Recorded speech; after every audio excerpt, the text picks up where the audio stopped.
اچھا، امامہ کے حوالے سے عام طور پہ بحث چلتی ہے، امامہ پہنا جائے، کیا ہم اس کو کہہ سکتے ہیں کہ یہ سنت ہے رسول اللہ صلی اللہ علیہ وسلم کی جس پر ہم عمل کریں، یا جو پہنے گا امامہ وہ ثواب کا مستحق ہوگا، اس میں ہم عبادت کی نیت کر سکتے ہیں، تقرب کی نیت کر سکتے ہیں، تعبد کی نیت کر سکتے ہیں؟ تو میں اس چیز کو سمجھا دیتا ہوں انشاءاللہ تعالیٰ۔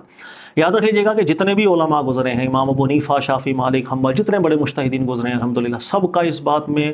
تقریباً اتفاق ہی گزرا ہے کہ رسول اللہ صلی اللہ علیہ وآلہ وسلم نے جتنے بھی عمل کیے اپنی مبارک زندگی کے اندر، اس کو ہمیشہ سے دو حصوں میں تقسیم کیا جاتا ہے۔ ایک وہ رسول اللہ صلی اللہ علیہ وسلم کے عمل جس کا تعلق ہے عبادات کے ساتھ، تقربات کے ساتھ، یعنی کون سی چیز ہے جس کو ہم کریں گے تو اللہ کے قریب ہوگی، ہم قریب ہوں گے، اور وہ کون سا عمل ہے جو ہم کریں گے تو اللہ تعالیٰ سے ہماری دوری ہوتی چلی جائے گی، ہم رحمت زحمت کے مستحق ہوتے چلے جائیں گے۔ اور ہر وہ عمل جو نبی پاک علیہ الصلوۃ والسلام اس امت کے اندر تعبد کا اور تقرب کا کریں، یہ سنن ہدا کہلاتی ہیں۔ یعنی اس کو ایک ٹرم رکھی گئی ہے، سنن ہدا، یعنی سنت رسول اللہ صلی اللہ علیہ وسلم کی ہدا، جس کے اندر ہمیں اتباع کا حکم ہے، ہم اس میں عبادت کی اور تقرب کی نیت سے اس کام کو ہم کریں گے۔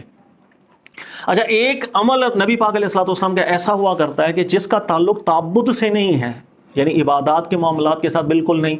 تقربات کے ساتھ بالکل نہیں، بلکہ رسول اللہ صلی اللہ علیہ وسلم کے اس عمل کا تعلق فقط ایک عادت کے ساتھ ہوتا ہے۔ ایک عادت کا مطلب جو رسم و رواج چل رہی ہوتی ہیں، جو طور طریقے چل رہے ہیں، ان کے ساتھ اس کا تعلق ہے، ایک زندگی گزارنے کے ساتھ اس کا تعلق ہے، دین کے ساتھ تدین و تعبد اس سے کوئی تعلق ہی نہیں ہے۔ مثال کے طور پر کس ڈیزائن کا نبی پاک علیہ الصلوۃ والسلام لباس پہنا کرتے تھے؟ اس کا تعلق نبی علیہ السلام کی ایک عادت کریمہ کے ساتھ تھی، اس کا تعلق تدین نہیں ہے، دین نہیں ہے، تعبد نہیں ہے۔ رسول اللہ صلی اللہ علیہ وسلم کس انداز میں بیٹھا کرتے تھے، نبی پاک علیہ الصلوۃ والسلام کس انداز میں گفتگو فرمایا کرتے تھے، یا جس طرح ہم لیکچر دے رہے ہیں تو ہمارے ہاتھوں کا ایک سمجھانے کے لیے ہاتھ بھی موو کرتے ہیں، رسول اللہ صلی اللہ علیہ وسلم کے مبارک ہاتھ شریف کیسے اس وقت موو کیا کرتے تھے۔ نبی پاک علیہ الصلوۃ والسلام کے دیگر معاملات جو ہیں، جس کا تعلق ہم کہیں گے بالوں کا اسٹائل کیا ہوا کرتا تھا، نبی پاک علیہ الصلوۃ والسلام کی جو زلفیں ہیں وہ کس انداز میں نبی پاک علیہ الصلوۃ والسلام رکھا کرتے تھے، کس کلر کے لباس رسول اللہ صلی اللہ علیہ وسلم پہنا، یہ سب چیزیں ایسی ہیں جس کا تعلق عادت ہے، اس کا تعلق عبادت نہیں ہے۔ رسول اللہ صلی اللہ علیہ وسلم کے مبارک اعمال کو دو حصوں میں تقسیم ضرور کیا جاتا ہے۔ ہر وہ چیز جس کا تعلق نبی علیہ الصلوۃ والسلام کی عادات کے ساتھ ہے، عبادات کے ساتھ نہیں ہے، ایسی سنتوں کو کہا جاتا ہے سنن زوائد۔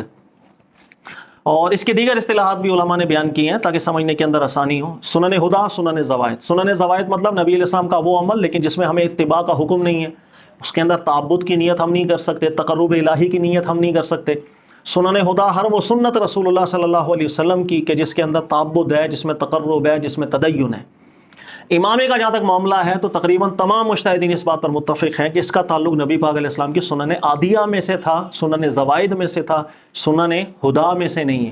ہمیں اتباع کا حکم نہیں ہے اس معاملے کے اندر کہ ہم اتباع کریں گے، یا جو اتباع کرے گا، یعنی اگر کوئی شوق میں پہنتا ہے امامہ تو ہم اس میں عبادت کی نیت کر سکتے ہیں، بالکل ہم عبادت کی نیت بھی نہیں کر سکتے، تقرب الہی کی نیت نہیں کر سکتے۔ صرف ایک محبت کے طور پر اگر کوئی کرے، امامہ باندھے اس لیے کہ نبی علیہ الصلوۃ والسلام نے چاہے عادت کے طور پر پہنا لیکن میرے نبی نے پہنا صلی اللہ علیہ وسلم، محبت تقاضا کرتی ہے کہ ہم کسی کے عمل کا ایک کاپی کریں، اس کو اتباع کریں اس کی۔ اگر کوئی محبت میں کرے گا تو کر لے بس، لیکن اس میں عبادت کی نیت بھی نہیں ہم کریں گے، تقرب کی نیت بھی ہم نہیں کریں گے۔ یہ ہے تھوڑی تفصیل جو میں نے آپ کو بتایا۔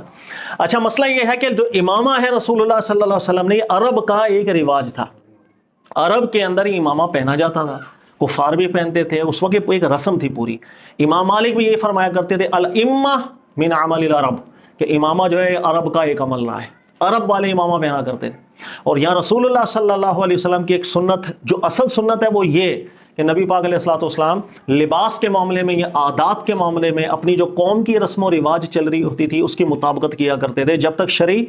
رکاوٹ نہ آ جائے، یعنی کوئی کسی حرام کام کے اندر موافقت نہیں ہوگی، باقی ہر چیز کے اندر، مباحات کے اندر اپنی رسم و رواج کی موافقت کیا کرتے تھے نبی پاک علیہ السلام۔ اسی موافقت کے اندر امامہ پہنا کرتے تھے، اس لیے کہ رسم و رواج تھے۔ بلکہ نبی پاک علیہ السلام اس چیز کو برا سمجھا کرتے تھے کہ لباس شہرت کوئی پہن لے۔ لباس شہرت کا مطلب ہے کہ رسم و رواج تقاضا کر رہا ہے کسی اور لباس کا، اور میں سب سے ہٹ کر ایک الگ لباس پہنوں کہ ہر بندہ جاتے ہوئے مجھے دیکھے، ہر بندہ انگلیاں اٹھائے، مسخرہ بن جاؤں۔ ایسے لباس شہرت کو نبی علیہ السلام پسند نہیں کیا کرتے۔ لہذا کفار نے بھی امامہ باندھا، رسول اللہ صلی اللہ علیہ وسلم بھی امامہ باندھا کرتے تھے، صحابہ بھی امامہ باندھا کرتے تھے۔ تو اس چیز کا تعلق ہو گیا ایک عادی امور کے ساتھ، دین کے ساتھ اس کا تعلق نہیں بنا۔ یہی وجہ ہے کہ اگر اب کوئی ملک ایسا ہے کہ جس ملک کے اندر امامہ باندھنے کی رسم نہیں ہے، ننگا سر رہنے کی رسم ہے، جیسے پاکستان، یہاں آپ دیکھیں گے کہ ہماری جو میجورٹی ہے 80% لوگ وہ سر نہیں ڈھکتے ہیں، عام حالات کے اندر صبح سے لے کے شام کام کاج پہ بھی جاتے ہیں، ننگے سر جاتے ہیں. یہاں کی یہی رسم ہے، اسی رسم کے اندر ہمیں موافقت کرنی چاہیے، یہ بری چیز نہیں ہوگی.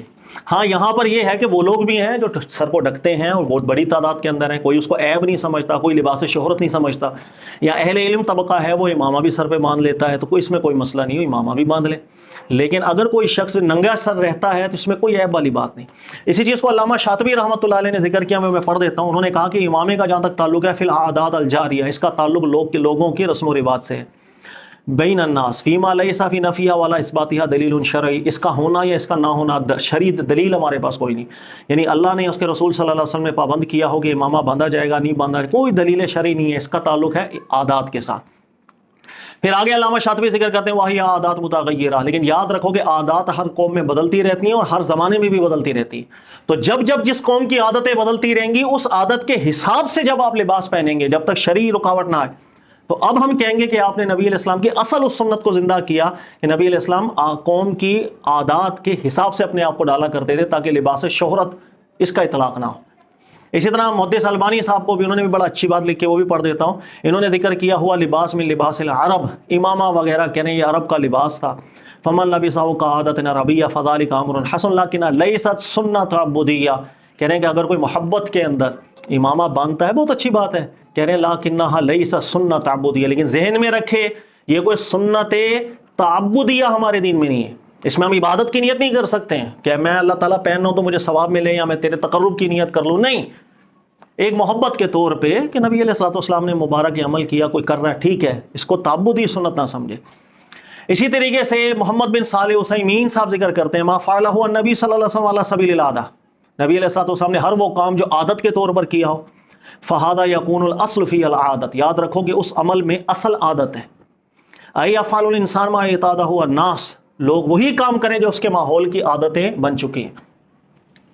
من ذالک لبس الامامہ، کہہ رہے اسی میں سے امامے کا پہننا ہے کہ نبی پاک علیہ الصلوۃ والسلام نے امامہ باندھا، لیکن رسول اللہ صلی اللہ علیہ وسلم نے بطور عبادت کے نہیں بطور عادت کے پہنا تھا. فہذا حکمہ، ایسی چیزوں کا یہی حکم ہوا کرتا ہے کہ ہر انسان اپنے شہر کی عادتوں کے حساب سے اپنے آپ کو ڈال دے، لیکن جب تک کسی حرام میں نہ پڑ جائے. ایسا نہ ہو کسی شہر کی عادت ہی ہو کہ وہ لباس میں ستر کا بھی خیال نہیں کر رہے، اب ہم اتباع نہیں کریں گے، لیکن جب تک مباحات کے معاملات ہیں اپنے قوم کی رسم و رواج کو اسی کے ماحول میں اپنے آپ کو ڈھالے رکھیں گے. یہ چیز ہے لباس شہرت نبی علیہ السلام پسند نہیں کیا کرتے. ایک چیز کی احتیاط صرف اس معاملے کے اندر چاہیے کہ استہزاء نہیں کرنا چاہیے. رسول اللہ صلی اللہ علیہ وسلم کے مبارک جو عمل ہے، چاہے وہ عادی ہوں چاہے شرعی ہوں، تعبدی امور ہوں،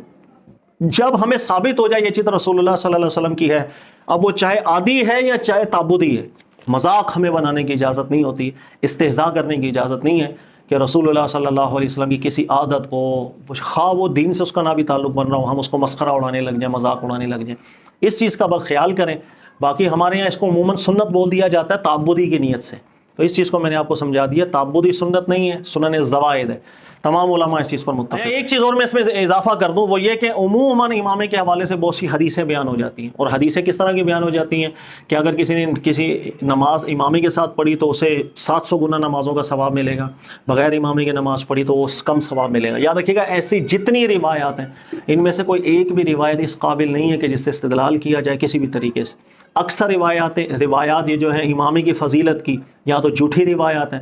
یا اس قدر اس کے اندر ضعف ہے کہ ہم کوئی استدلال اس سے نہیں کر سکتے. یاد رکھیے گا اگر یہ روایتیں صحیح سند کی بھی ہوتی، اگر سند کے اندر ہم علماء اصطلاح استعمال کر دیتے نا استنادہ صحیح، پھر بھی اس کے متن میں ایسا عیب تھا جس کو شاید ہم قبول نہ کر سکتے، اس لیے کہ امور یہ عادی ہیں اور امور عادیہ پہ تعبد نہیں ہوتا، اس کا متن پھر بھی منکر بن جاتا. یہ وجہ ہے کئی لوگ یہاں ذکر کر دیتے ہیں کہ یار فضیلت کی چیز ہے ضعیف حدیث بھی چلا لو، نہیں، اس کے متن کے اندر ایسا نکارت ہے، ہم ان روایتوں کو قبول نہیں کر سکتے ہیں. لہٰذا کئی لوگ ان روایتوں کی بنیاد پر شاید یہ سمجھ جاتے ہیں کہ امامہ جو ہے یہ ہمارے دین کے اندر ایک ثواب والی سنت، تعبد والی سنت. ایسا نہیں ہے، تعبد کی نیت سے امامہ نہیں باندھ سکتے رسم و رواج کے طور پر. جیسے ہمارا جیسا شہر کا رسم چل رہا ہے، رواج چل رہا ہے، اس حساب سے آپ رہیں گے، آپ کے لیے وہی چیز افضل ہے. ننگے سر رہنے کا رواج ہے ننگے سر رہیں، ٹوپی پہننے کا رواج ہے ٹوپی پہنیں، یا اگر ہمارے یہاں جس طرح امام مسجد جو ہیں علماء حضرات جو ہیں وہ امامہ وغیرہ باندھ لیتے ہیں، باندھ لیں آپ، تو رسموں کے حساب سے چلیں تاکہ لباس شہرت نہ بنے. جزاک اللہ خیرہ.